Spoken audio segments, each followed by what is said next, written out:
Israel और Hamas में छिड़ी जंग में इजरायली सेना अब दो मोर्चों पर युद्ध लड़ रही है। लेबनान का हिजबुल्ला आतंकी संगठन भी इजरायली सीमा पर लगातार गोलीबारी कर रहा है। यही वजह है कि गाजा के बाद अब लेबनान से सटे इजरायली शहर खाली कराए जा रहे हैं। ऐसी आशंका है कि इन इजरायली शहरों में हिजबुल्ला के हमले का खतरा है।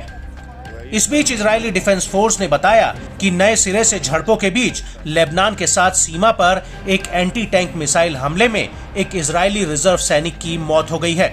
साथ ही कम से कम 3 अन्य सैनिक घायल हुए हैं। आईडीएफ के मुताबिक 22 वर्षीय उमर बल्वा एलेक्जेंड्रोनी ब्रिगेड की 9203वीं बटालियन का एक कमांडर था, जो हमास के साथ युद्ध में रिजर्व फोर्स में तैनात था। इजराइल पर अब लेबनान के आतंकी संगठन की ओर से हमले तेज होते जा रहे हैं।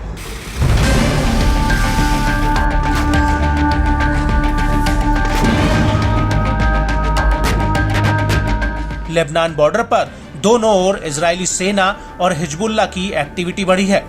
शुक्रवार को हिजबुल्ला आतंकियों की ओर से इजरायली सीमा पर कई मिसाइल और रॉकेट हमले किए। इसके बाद जवाब में इजरायली सेना ने भी रात भर बमबारी कर पलटवार किया है। रक्षा मंत्री योव गैलेंट ने शनिवार को कहा कि लेबनानी हिजबुल्ला आतंकवादी समूह लड़ाई में कूद गया है। इसी वजह से वह उत्तरी इजराइल में लगातार हमले कर रहा है। हालांकि इस आतंकी संगठन को भारी कीमत चुकानी पड़ेगी। इजरायली सैनिकों का जोश बढ़ाते हुए उन्होंने आगे कहा कि मैं मानता हूं कि चुनौतियां पहले की तुलना में अधिक होंगी और आपको इसे ध्यान में रखना होगा। हाल के दिनों में दक्षिणी लेबनान में इजरायली सेना और हिजबुल्ला आतंकवादी समूह के बीच बार बार झड़पें देखी गई हैं। दरअसल इजराइल की ओर से लगातार हमास के कब्जे वाले गाजा में सैन्य कार्रवाई जारी है और अल अहली अरब अस्पताल हमले के बाद से हिजबुल्ला ने इजराइल पर हमलों की संख्या को बढ़ा दिया है। बीते शुक्रवार को एक बंदूकधारी ने लेबनान सीमा से इजरायली सैनिकों पर गोलीबारी की। इसमें एक व्यक्ति गंभीर रूप से घायल हो गया था। आईडीएफ ने बताया कि इजरायली एयरफोर्स ने दक्षिणी लेबनान में हिजबुल्ला के 6 आतंकी ठिकानों पर ड्रोन अटैक किया है, जो कि सीमा पार से मिसाइल हमलों की तैयारी कर रहे थे।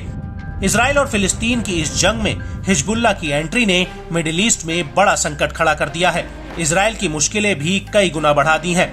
दरअसल हिजबुल्ला और हमास मिडिल ईस्ट के 2 ताकतवर संगठन माने जाते हैं, जो फिलिस्तीन की आजादी के लिए इजराइल के खिलाफ खड़े हैं। इजरायली सेना हिजबुल्ला आतंकियों की गतिविधियों पर नजर बनाए हुए है। आईडीएफ ने कहा कि लेबनान से करीब 20 से 30 रॉकेट लॉन्च किए गए, जहां कई सैन्य ठिकाने हैं और कोई शहर नहीं है।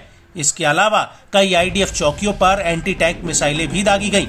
साथ ही सीमा पर इजरायली निगरानी उपकरणों को निशाना बनाकर गोलीबारी की गई। हाल में इजरायली दौरे पर आए अमेरिकी राष्ट्रपति जो बाइडेन ने पीएम नेतन्याहू को आगाह किया था।